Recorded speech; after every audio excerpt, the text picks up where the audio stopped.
ایران کے مذہبی رہنما آیت اللہ روح اللہ مسومی خمینی 3 جون سن 1989 کو فوت ہوئے۔ وہ گزشتہ 80 سالوں میں ایران کے پہلے رہنما تھے جنہوں نے اس دنیا کو قدرتی موت کے ساتھ الوداع کہا تھا۔ اس سے پہلے ایران کے سربراہوں کو یا تو جلاوطنی کی اذیتوں کا سامنا کرنا پڑتا تھا یا ان کا قتل ہو جاتا تھا۔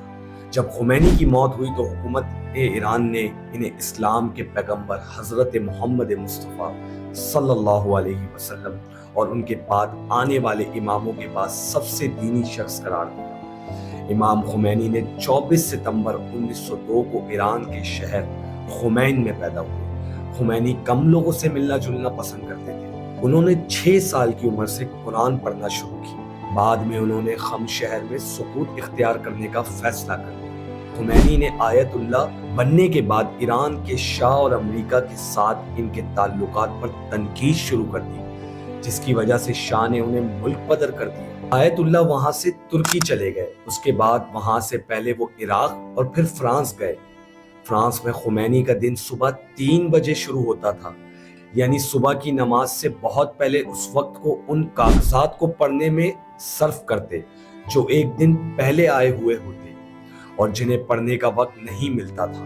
7 بجے کا ناشتہ کرنے سے پہلے وہ غیر ملکی پریس رپورٹس کا فارسی ترجمہ پڑھتے تھے۔ باقر معین اپنی کتاب خمینی دی لائف آف آیت اللہ میں لکھتے ہیں کہ اگلے 3 گھنٹے وہ ایران کی تازہ ترین خبروں اور اپنے ذاتی معاملات پر غور و فکر کرتے تھے۔ 10 بجے سے 12 بجے تک وہ عبادت کرتے تھے۔ کھانے کے بعد دن میں 1 گھنٹے کا قیلولہ بھی کیا کرتے تھے۔ 3 بجے کے بعد وہ 2 گھنٹے سیاسی کام کرتے تھے۔ دن میں جب بھی وقت ملتا تو آس پاس کے گاؤں کی سیر کرنے کے لیے نکل جاتے تھے۔ فرانس میں فراہم حکومتی سیکیورٹی کی وجہ سے ایسا بہت کم ہوتا تھا کہ تنہا باہر سیر کرنے کے لیے نکل سکیں۔ ان کا دن 9 بجے ختم ہوتا تھا، پھر وہ اپنے گھر والوں کے ساتھ رات کا کھانا تناول فرماتے تھے۔ اس کے بعد وہ غیر ملکی ریڈیو اسٹیشنوں خصوصاً BBC کی فارسی سروس کی ریکارڈنگ سنتے تھے۔ وہ سب سے زیادہ اس وقت خوش ہوتے تھے جب وہ اپنے پوتوں اور نواسوں کے ساتھ کھیلتے ہوتے تھے۔ معاشرے میں خواتین کے کردار کے بارے میں ان کے خیالات کچھ بھی ہوں، خمینی ہمیشہ اپنی اہلیہ اور خاندان کے لیے وقف تھے۔ ان کی بیٹی نے ایک بار ایرانی ٹیلی ویژن کو بتایا کہ انہوں نے کبھی ہماری والدہ سے پانی کا گلاس لانے کو بھی نہیں کہا۔ ایران میں سن 1979 کے آئل میں جو افراتفری پھیل گئی تھی، اس کی وجہ سے معیشت ٹوٹ پھوٹ کا شکار تھی۔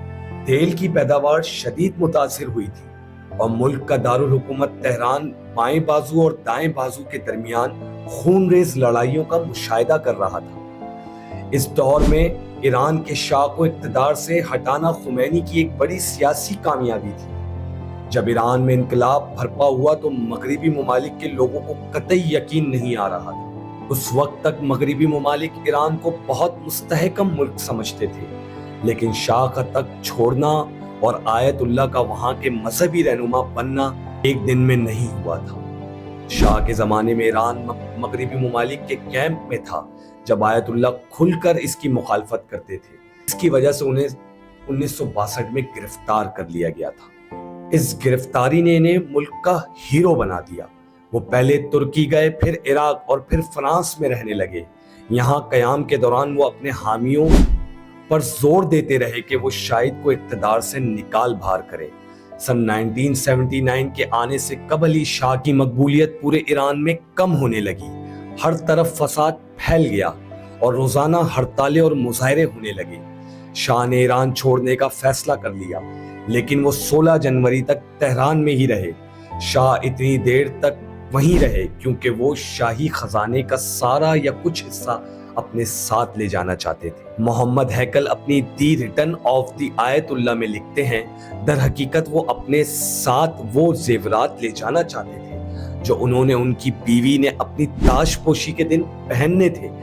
انہوں نے رائل گارڈ کی ٹولی کو کئی بار اس حکم کے ساتھ بینک بھیجا کہ وہ زبردستی شاہی تجوری کو کھلوانے کی کوشش کریں، لیکن وہ ہر بار خالی ہاتھ واپس آئے۔ شاہی تجوری کو حفاظتی اقدامات کے تحت زمین سے 20 میٹر نیچے بنایا گیا تھا۔ بینک کے اہلکار جو تجوری کھولنا جانتے تھے غائب ہو گئے۔ آخر شاہ کی جانب سے شاہی خزانے کو محفوظ رکھنے کے لیے جو احتیاطی تدابیر اختیار کی گئی تھی وہ اس کے خلاف گئیں اور انہیں ایران سے اپنے جواہرات کے بغیر ہی جانا پڑا۔ انہیں نظر انداز کرتے ہوئے خمینی نے مہدی کو وزیر اعظم مقرر کر دیا۔ محمد ہیکل لکھتے ہیں کہ بختیار نے پورے ملک میں کرفیو نافذ کر دیا تھا تاکہ ظاہر ہو کہ وہ اقتدار پر قابض ہے۔ خمینی نے جب یہ سنا تو ایک کاغذ کا ٹکڑا نکالا اور اس پر کچھ یوں لکھا کہ کرفیو کی پیروی نہ کریں۔ اس کاغذ کے ٹکڑے کو ہر ٹیلی ویژن چینل پر دکھایا گیا۔ اس کے فوراً بعد لوگ کرفیو کے خلاف احتجاج کرتے ہوئے سڑکوں پر نکل آئے۔ جنرل غرابی نے نو منتخب وزیر اعظم کو ہلایا اور ان سے کہا کہ وہ اپنا نمائندہ بھیجیں تاکہ وہ فوج کا کنٹرول ان کے حوالے کر سکیں۔ 11 فروری کو جنرل غرابی نے اچانک اعلان کیا کہ اب سے فوج سیاسی طور پر غیر جانبدار رہے گی۔ انہوں نے تمام فوجی یونٹوں کو بیرکوں میں واپس جانے کا حکم دیا۔ اس دن سے ہی سڑکوں پہ انقلابیوں کا قبضہ ہو گیا۔ بختیار نے اپنا عہدہ چھوڑنے کا اعلان کیا اور روپوش ہو گئے۔ اس دن کے بعد سے پرانی حکومت سے وابستہ فوجی افسران کو گرفتار کر لیا گیا۔ ہارنی اپنی کتاب دی پریسٹ اینڈ دی کنگ میں لکھتے ہیں 12 فروری کی رات پہلے جنرل نصیری شاہ کے خاص اور ان کی بدنام زمانہ خفیہ ایجنسی کے سربراہ نصیری کو مارا پیٹا گیا۔ ایک ہفتہ قبل ہی خمینی نے اسکول کو اپنا ہیڈ کوارٹر بنایا تھا۔ خمینی نے صادق خلقیلی کو مقدمے کی سماعت کے لیے مقرر کیا۔ اس نے خلقیلی کو ہدایت کی کہ ان لوگوں کی باتوں کو سنیں اور اس کے بعد ان سب کو جہنم واصل کریں۔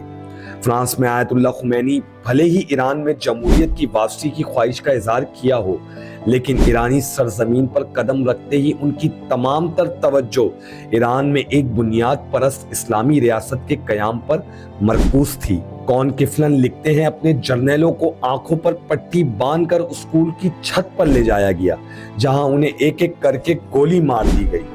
جب خمینی کو ان کی موت کی خبر ملی تو وہ لاشوں کو دیکھنے کے لیے خود تنگ سیڑھیوں سے چڑھ کر چھت پر گئے اور 1 منٹ تک وہاں رہے۔ بعد میں ان لاشوں کی فلم بنا کر ایرانی ٹیلی ویژن پر دکھایا گیا۔ اس سے یہ پیغام دینا تھا کہ آیت اللہ خمینی کی اسلامی انصاف کی روایت اب ایران کی سرزمین پر اپنی جڑیں جمانے جا رہی ہے۔ اس واقعے کے چند دن بعد تہران یونیورسٹی کے ایک طالب علم نے تبصرہ کرتے ہوئے کہا کہ میں سمجھتا تھا کہ خمینی ایران میں جمہوریت لا رہے تھے، لیکن اب مجھے لگتا ہے کہ ہم نے ایک آمد کی جگہ دوسری آمد کو لا کھڑا کیا ہے۔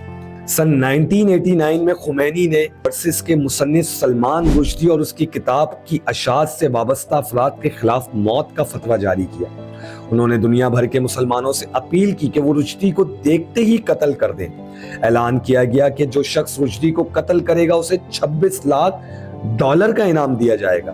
اس فتوے کی وجہ سے رشدی کو اپنی باقی زندگی سخت سیکیورٹی میں گزارنی پڑی۔